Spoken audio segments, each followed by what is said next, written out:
Salam Info Murtadin.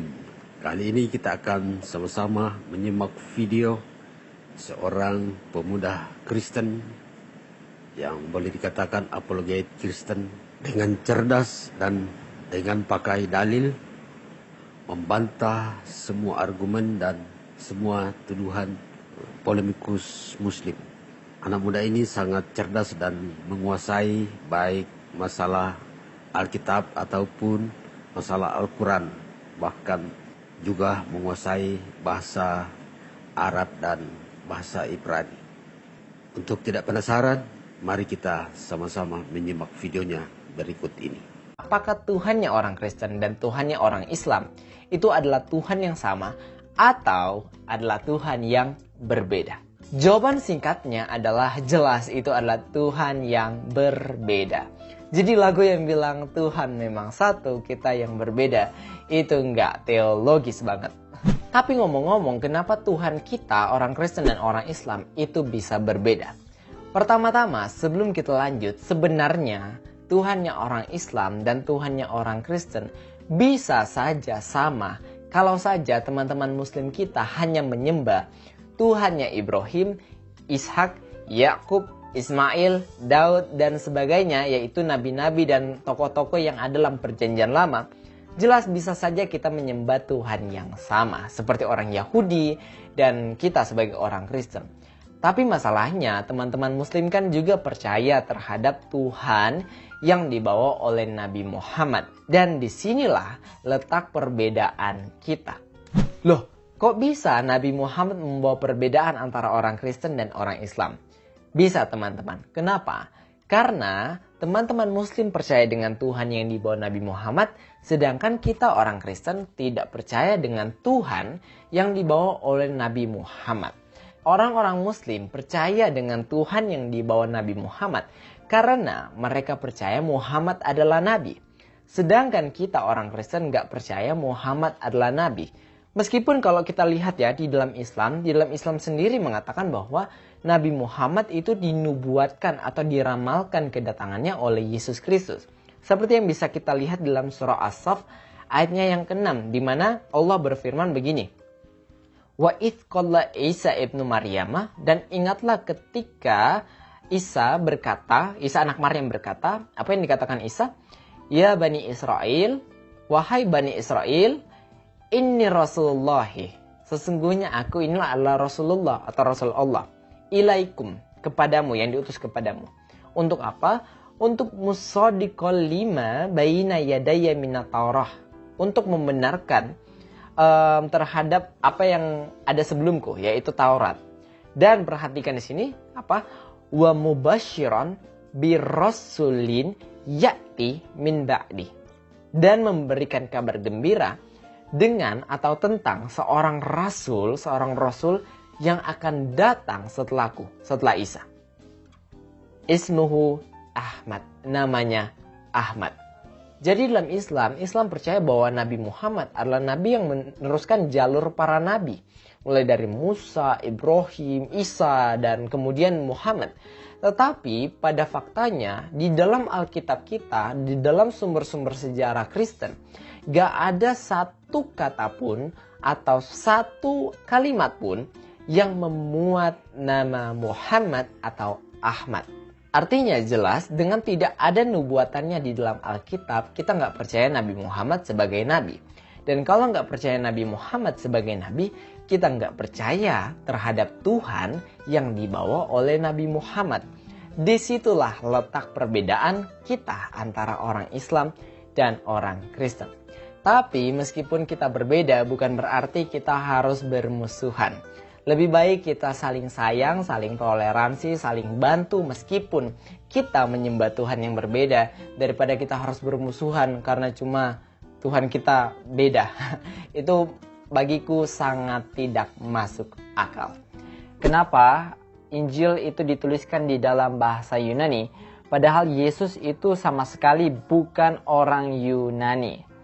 Sebelum kita lanjut, sebenarnya aku ingin highlight perbedaan cara pandang dari umat Islam dan juga umat Kristen mengenai Injil itu sendiri. Islam memandang bahwa Injil adalah kitab Allah yang diturunkan dari Allah kepada nabinya yaitu Isa alaihi salam. Contohnya kita bisa baca di dalam surah Ali Imran ayatnya yang ketiga. Dikatakan, Nazala alaikal kitaba bil haqqi. Dia menurunkan kitab Al-Quran kepada Muhammad yang mengandung kebenaran. Kemudian, musaddiqal lima baina yadaihi.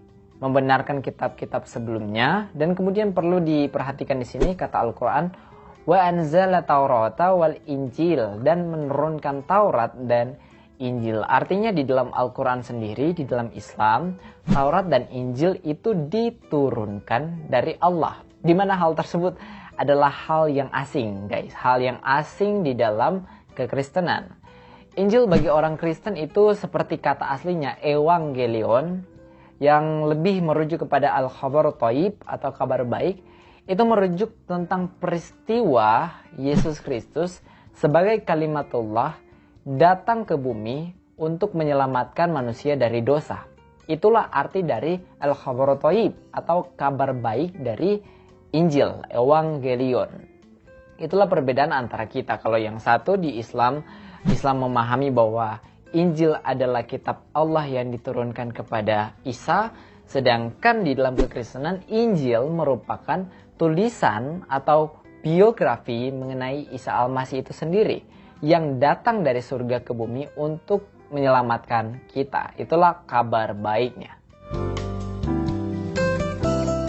Nah, berbicara mengenai Injil, kita akan membedah kata Injil ini dari etimologinya, dari sudut pandang bahasanya. Kata Injil jelas bukan kata Ibrani, bukan kata Yunani, bukan juga bahasa Indonesia. Itu adalah kata bahasa Arab. Nah, di dalam bukunya Arthur Jeffrey, The Foreign Vocabulary of the Quran, atau dalam bahasa Arabnya Al-Kalimatul A'jamiyah fil Quranul Karim, atau kosakata bahasa asing Al-Quran, dijelaskan bahwa kata Injil itu adalah kosakata bahasa asing yang diserap ke dalam bahasa Arab. Meskipun banyak sekali orang-orang di dalam Islam maupun di luar Islam yang mencoba untuk merekonstruksi bahwa Injil merupakan kosakata asli bahasa Arab. Contohnya, mereka menggunakan bentuk if'il dari fi'il najala menjadi Injil, di mana hal tersebut jelas ditentang oleh beberapa ahli. Karena kata Injil itu merupakan serapan dari bahasa Aram, bahasa Aramaik, yaitu Engilion. Nah, kata Engilion ini sendiri merupakan serapan dari Evangelion. Engilion, coba perhatikan ya teman-teman. Biasanya kalau bahasa Arab ingin menyerap kosakata asing, contohnya apalagi dalam bahasa Ibrani atau Aram, biasanya huruf Gimel atau huruf G-nya itu berubah menjadi J. Contohnya, Mesiha Dagala, Antikristus. Jadi Masihu Dajjal. Kemudian ada Gabriel yang berubah menjadi G-nya berubah menjadi J, Jibril. Nah, sama halnya dengan Engilion berubah menjadi Injil di dalam bahasa Arab. Nah, kata Injil ini berarti apa? Berarti kabar baik. Seperti kosakata aslinya, Evangelion, kabar baik. Dan makna aslinya adalah kabar baik tentang Yesus Kristus yang menjadi manusia, diam di antara kita untuk keselamatan kita. Nah, sekarang masuk kepada pertanyaannya. Kenapa Injil harus dituliskan di dalam bahasa Yunani? Seperti yang aku bilang tadi ya, bahwa Injil itu bukan kitab yang turun dari langit, tapi kitab yang dituliskan oleh Rasulul Masih atau Rasul-Rasul Kristus. Nah, Matius, Markus, Lukas, Yohanes ini menuliskan kitab mereka di dalam apa? Di dalam bahasa Yunani. Tapi sekali lagi, kenapa bahasa Yunani? Bahasa Yunani pada saat itu teman-teman menduduki bahasa lingua franca atau bahasa internasional pada saat itu. Kalau sekarang kan bahasa Inggris. Dulu itu bahasa Yunani menduduki sebagai bahasa internasional. Nah, berhubung orang Kristen pada saat itu sudah menyebar luas di luar Israel, bahkan ada orang-orang Yahudi yang di luar Israel yang menggunakan bahasa Yunani sebagai bahasa percakapan mereka. Karena kekristenan sudah menyebar luas, akhirnya rasul-rasul Kristus ini menuliskan di dalam bahasa Yunani. Supaya apa? Supaya bisa menjangkau mereka yang tidak berbahasa Aram, tidak berbahasa Ibrani. Karena Kabar baik atau al-khabar thaib yang tadi, kabar tentang Yesus yang menjadi manusia, Allah yang menjadi manusia, ini perlu disampaikan bukan cuma untuk orang Ibrani, bukan cuma untuk orang Aramaik, tetapi untuk segala bangsa. Ingat kata Yesus, jadikanlah semua bangsa muridku. Artinya mulai dari orang-orang yang di luar Israel, orang-orang yang di Korintus, orang-orang yang ada di Efesus yang tidak berbahasa Ibrani, itu akhirnya bisa untuk memahami tentang kabar baik dari Yesus Kristus itu sendiri. Itulah alasan kenapa Injil dituliskan di dalam bahasa Yunani, supaya bisa menjangkau banyak orang. Ini adalah dua Injil di dalam bahasa Arab. Nah, meskipun kedua Injil ini dituliskan di dalam bahasa yang sama, keduanya memiliki versi yang berbeda. Sehingga kalau kita lihat di dalam teksnya ada sedikit perbedaan. Contohnya dalam versi yang ini, dikatakan begini. Fil bad'i kanal kalimah wal kalimatu kana indallah wa kanal kalimatullah. Hadza kana fil bad'i indallah kullu syai'in bihi kana wa bi ghairihi lam yakun syai'un mimma kana. Kalau di versi ini dikatakan begini. Fil bad'i kanal kalimah wal kalimatu kana indallah wa kanal kalimatullah. Huwa fil bad'i kana indallah bihi kana kullu syai'un wa bi ghairihi ma kana syai'un mimma kana.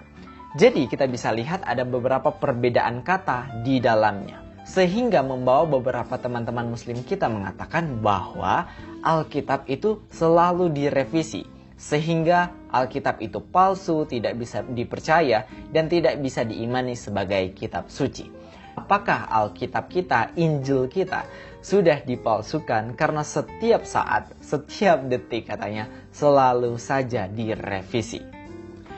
Nah, kalau permasalahan dari teman muslim kita adalah perevisian terjemahan bahasa Indonesia, bahasa Inggris, atau bahasa Arab yang tadi aku bacain, jelas Al-Quran juga mengalami hal yang sama. Kalau begitu, Al-Quran juga direvisi dong. Karena Al-Quran mengalami beberapa revisi di dalam terjemahannya. Contohnya saja kalau kita membaca surah An-Nisa ayat 34, di mana Allah Subhanahu wa taala bersabda, "Ar-rijalu qawwamuna 'alan nisa." Di mana kalau kita melihat di dalam terjemahan tahun 1990, kata qawamun ini diartikan sebagai pemimpin. Kalau kita lihat pada edisi penyempurnaan 2002, kata qawamun jadi pelindung. Kalau kita lihat pada penyempurnaan 2019, kata qawamun jadi penanggung jawab.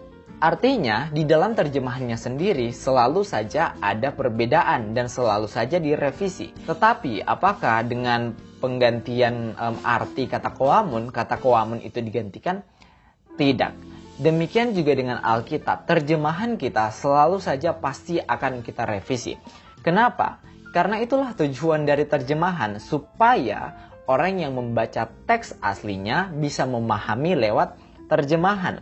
Dan kita tahu bersama bahwa bahasa itu adalah hal yang dinamis, artinya selalu berubah. Tahun 1990, tahun 2000, tahun 2022, bahasa Indonesianya tetap masih bahasa Indonesia, tapi gayanya pasti sudah berbeda dari masa ke masa. Oleh karena itu, kita butuh untuk merevisi terjemahannya. Tapi, apakah dengan merevisi terjemahan-terjemahan tersebut, kita memalsukan Alkitab kita? Jawabannya adalah tidak. Kita memiliki teks asli yang masih utuh, yang masih sama dari semulanya sampai sekarang. Dan jumlahnya adalah 5.366 manuskrip. Dibandingkan dengan Al-Quran, Al-Quran hanya memiliki sekitar 7 manuskrip saja.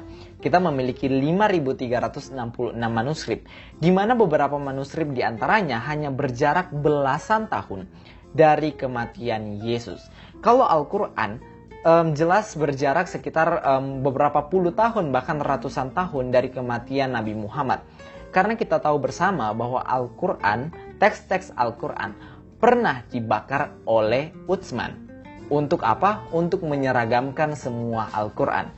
Jadi yang belum tahu, teks-teks atau manuskrip-manuskrip Al-Quran yang lain itu sempat dibakar oleh Utsman untuk penyeragaman, untuk supaya Al-Quran itu seragam. Dan jelas dalam kekristenan kita tidak melakukan hal demikian. Membakar kitab suci, membakar tulisan-tulisan suci itu adalah hal yang diharamkan di dalam Yahudi dan Kristen.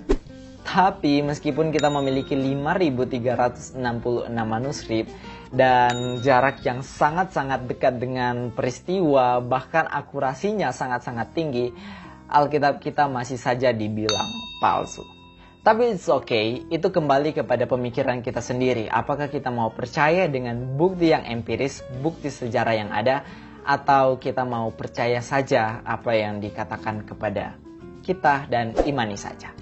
Beberapa hari yang lalu, aku diskusi bareng teman muslimku. Dia bilang begini, "Bro, di dalam Injilmu kan yang Matius, Markus, Lukas, Yohanes, ada 2 Injil yang ditulis langsung oleh murid Yesus, yaitu Matius dan Yohanes. Sedangkan yang lainnya, Markus dan Lukas, tidak ditulis oleh murid Yesus yang pernah bertemu dengan Yesus secara langsung."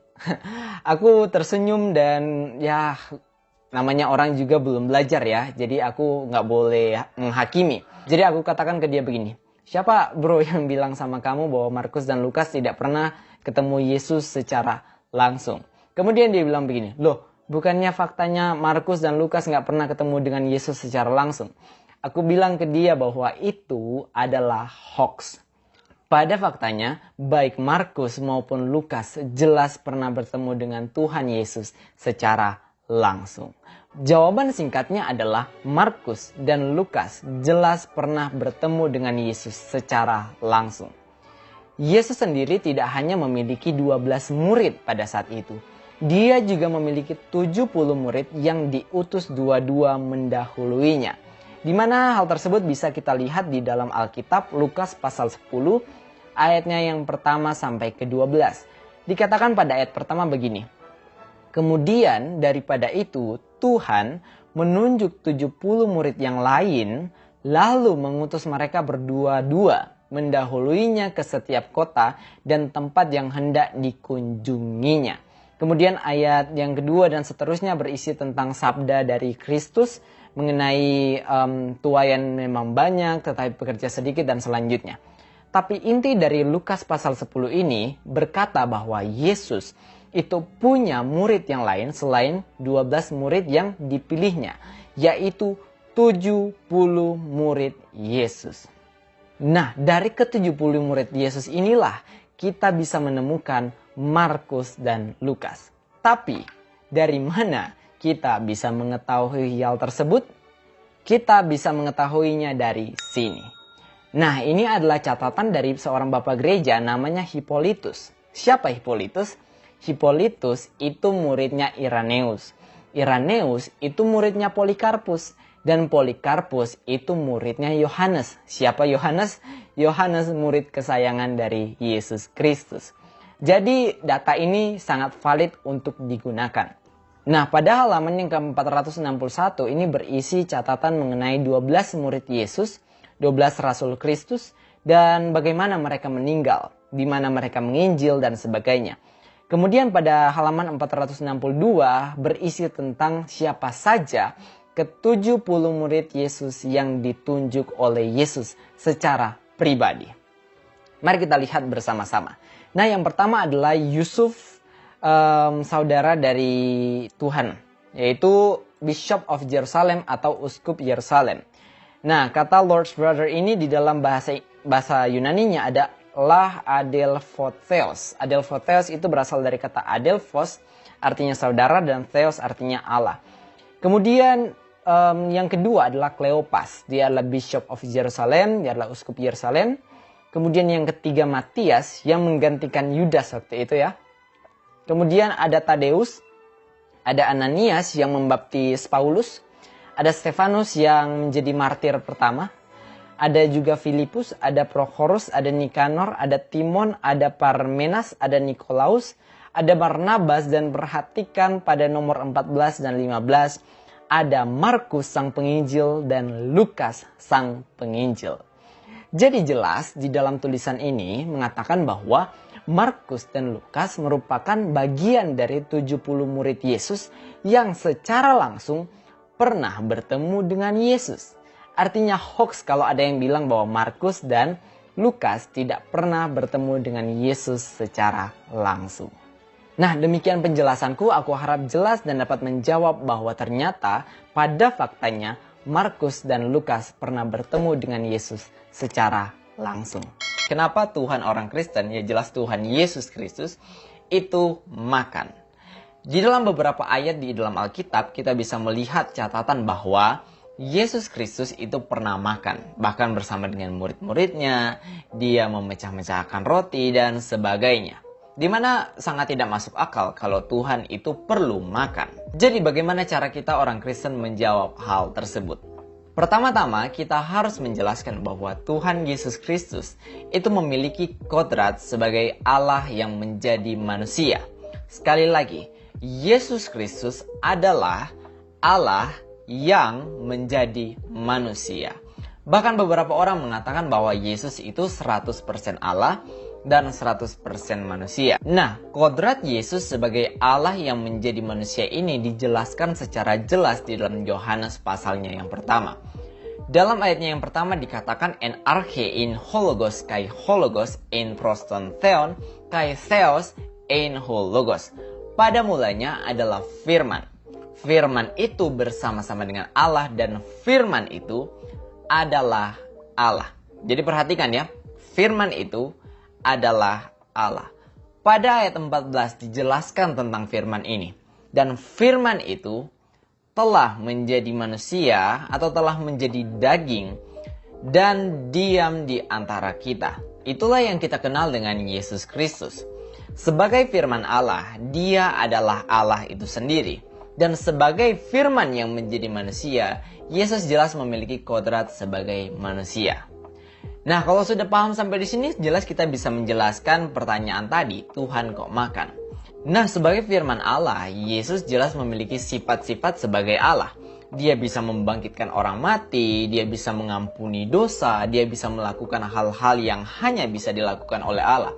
Bahkan dia pernah mengatakan bahwa dia ada sebelum Abraham jadi, di mana itu mengindikasikan bahwa dia telah ada sebagai firman Allah, eksistensinya telah ada sebelum Abraham lahir. Bahkan orang-orang Yahudi pada saat itu ingin melempari dia dengan batu karena pada saat itu Yesus sedang menyamakan dirinya dengan Allah. Tetapi di lain sisi, jelas Yesus memiliki sifat sebagai manusia karena dia adalah Allah yang menjadi manusia. Nah, sifat sebagai manusia Yesus inilah yang seringkali kita pertanyakan. Kenapa dia makan, kenapa dia tidur, kenapa dia mati, padahal bukankah dia itu Allah? Itu membuktikan bahwa dia, Yesus Kristus, itu memiliki sifat sebagai manusia. Nah, kalau aku ingin paralelkan dengan Al-Quran, Yesus Kristus itu sama dengan Al-Quran di dalam Islam. Al-Quran itu adalah buku, mushaf ya. Kita percaya bahwa firman Allah itu kekal. Tetapi firman Allah di dalam Islam menjadi buku. Ketika buku ini hancur, mushaf ini hancur, apakah itu berarti bahwa firman Allah juga ikut hancur? Jelas tidak demikian. Ketika buku mushaf ini, mushaf Al-Quran, contohnya dimakan ngengat ya, atau dimakan rayap, apakah berarti bahwa firman Allah juga ikut dimakan ngengat dan rayap? Jelas tidak. Demikian juga dengan Yesus Kristus yang adalah firman Allah yang menjadi manusia. Ketika Yesus adalah firman Allah yang menjadi manusia, kemanusiaannya ini bisa makan, bisa minum, bisa tidur, bahkan bisa mati. Tetapi meskipun bisa makan, minum, dan mati, itu tidak mempengaruhi bahwa ketika Yesus makan, firman Allah juga ikut makan. Ketika Yesus mati sebagai manusia, firman Allah juga ikut mati. Nah, aku harap penjelasanku jelas buat teman-teman yang masih penasaran kenapa Yesus Kristus, kalau dia adalah Tuhan, kenapa dia makan. Kenapa orang Kristen lebih suka membaca terjemahan ketimbang membaca teks asli? Bahkan kita sering disebut sebagai umat terjemahan. Pertanyaannya, kenapa? Nah, jawabannya sebenarnya simple. Orang Kristen itu lebih suka untuk memahami Alkitab di dalam bahasa terjemahan ketimbang harus membaca Alkitab dalam bahasa asli, teks Ibrani, teks Yunani, berulang-ulang tanpa memahaminya. Berbeda dengan umat Muslim yang kalau membaca Al-Quran tanpa memahaminya adalah hal yang biasa. Mereka bisa membaca Bismillahirrahmanirrahim, Alhamdulillahirrabbilalamin, Ar-Rahmanirrahim, Malik Yaumiddin, Iyyaka na'budu wa iyyaka nasta'in, Ihdinas syiratal mustaqim, syiratal ladzina an'amta 'alaihim ghairil maghdubi 'alaihim waladdallin, tanpa memahaminya. Bahkan tanpa memahaminya pun mereka sudah mendapatkan pahala dari Allah Subhanahu wa taala. Seperti yang dilansir dalam konsultasisyariah.com, dikatakan bahwa membaca Al-Quran tanpa memahaminya itu sudah mendapatkan pahala per huruf.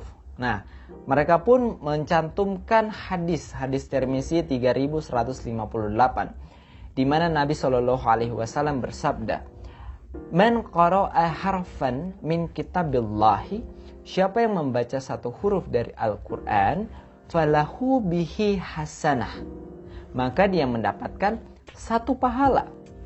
Wal hasanatu bi asyri amsalihah, dan setiap pahala itu dilipatkan menjadi 10 kali lipatnya. Kemudian dikatakan begini, la aqulu alif lam mim hurfun, aku tidak mengatakan bahwa alif lam mim adalah satu huruf.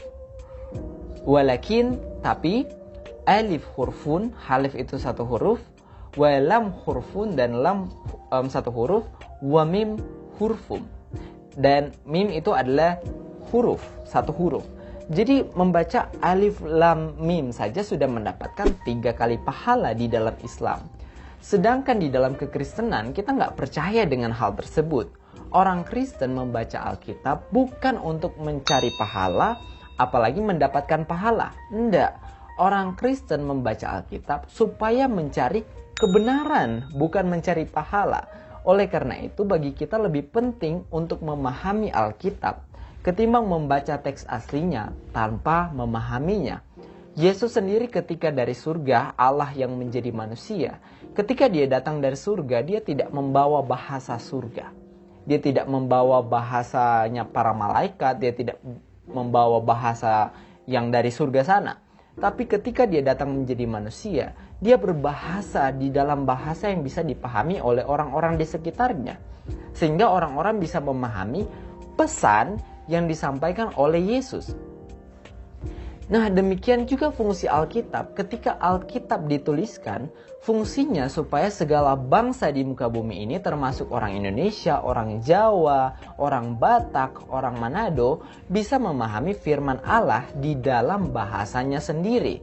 Oleh karena itu, memahami Alkitab itu lebih penting daripada membaca teks asli Alkitab tanpa mengetahuinya. Meskipun aku tidak mengatakan bahwa mempelajari teks asli Ibrani dan Yunani itu tidak penting. Aku tidak mengatakan hal tersebut. Tapi aku mengatakan bahwa lebih penting untuk memahami Alkitab ketimbang membacanya tanpa memahami artinya. Kenapa kamu harus bangga menjadi orang Kristen? Jadi mari kita langsung saja kepada alasan-alasannya. Nah, yang pertama, kenapa kita harus bangga menjadi orang Kristen? Karena kita punya Allah yang hebat. Maksudnya Allah yang hebat gimana? Bukannya Allahnya orang Islam, Allahnya orang Hindu, Allahnya orang Buddha, Allahnya orang Konghucu, orang Mesir, orang Yunani itu hebat-hebat. Bahkan ada yang bisa tanah, air, api, dan udara. Bukannya itu hebat? Iya, mungkin saja itu bisa hebat. Tetapi inti dari kataku Allah itu hebat adalah konsep tentang bagaimana Allah kita bekerja. Nah, kalau di dalam agama-agama kebanyakan, itu diajarkan bahwa kita sebagai manusia harus mencari Allah. Karena itulah yang terjadi sepanjang sejarah. Bahwa manusia mencoba untuk mencari Allah. Oleh karena itu kita diajarkan untuk berbuat baik, kita diajarkan untuk bersedekah, kita diajarkan untuk beramal, memberikan zakat, kita diajarkan untuk berpuasa, kita diajarkan untuk memberikan persembahan, memberikan sesajen, dan sebagainya. Itulah ajaran agama pada umumnya, bahwa manusia harus mencari Tuhan dengan usaha sendiri. Tetapi dalam kekristenan itu berbeda. Dalam kekristenan kita diajarkan bahwa ternyata bukan manusia yang mencari Allah, tetapi Allah sendiri yang mau mencari manusia. Kenapa Allah mau mencari manusia, Bang? Jawabannya simpel, teman-teman. Allahumma habbah. Karena Allah itu kasih. Dan karena kasih Allah ini, kasih Tuhan ini, maka Dia sendiri yang mau menjadi manusia dan diam di antara kita, kemudian disalibkan menebus dosa kita, supaya orang yang percaya kepadanya nggak binasa, nggak masuk neraka, melainkan memperoleh hidup yang kekal. Dan ini dijelaskan dalam Yohanes 3 ayatnya yang ke-16. Berbunyi demikian. Houtos gar egapesen ho theos ton kosmon, hoste ton uion ton monogene edoken. Hina pas ho pisteuon eis auton me apoletai al echezoen aion nion. Artinya dalam bahasa Indonesia, karena begitu besar kasih Allah akan dunia ini, sehingga Ia telah mengaruniakan anaknya yang tunggal, yaitu Yesus Kristus, supaya setiap orang yang percaya kepada Yesus Kristus tidak binasa, melainkan memperoleh hidup yang kekal. Jadi itu alasan yang pertama mengapa kita harus bangga menjadi orang Kristen. Karena Allah kita sendirilah yang mau turun untuk mencari manusia. Bahkan tujuan dari Yesus Kristus, Allah yang menjadi manusia ini, dituliskan di dalam Lukas. Dikatakan, sebab anak manusia datang untuk apa? Untuk mencari dan menyelamatkan yang hilang. Alasan yang kedua kenapa kamu harus bangga menjadi orang Kristen adalah karena ajaran kekristenan itu semata-mata didasarkan pada kasih. Bukan saja didasarkan, tetapi ajaran kekristenan itu semuanya tentang kasih. All about love. Nah, di dalam kekristenan kita diajarkan bukan menjadi standar dunia, kasihnya dunia. Karena kasihnya dunia sama kasih yang diajarkan oleh Yesus itu beda. Kasih yang diajarkan oleh dunia dan agama kebanyakan itu berkata begini, kalau kamu baik sama aku bakal baik sama kamu. Betul nggak? Tapi kalau kamu jahat sama aku bisa lebih jahat dari kamu. Itu yang diajarkan oleh dunia. Baik sama orang yang baik sama kita, dan jahat sama orang yang jahat sama kita. Tetapi Yesus Tuhan kita mengangkat levelnya dari level dunia menjadi level pengikut Kristus. Yaitu apa?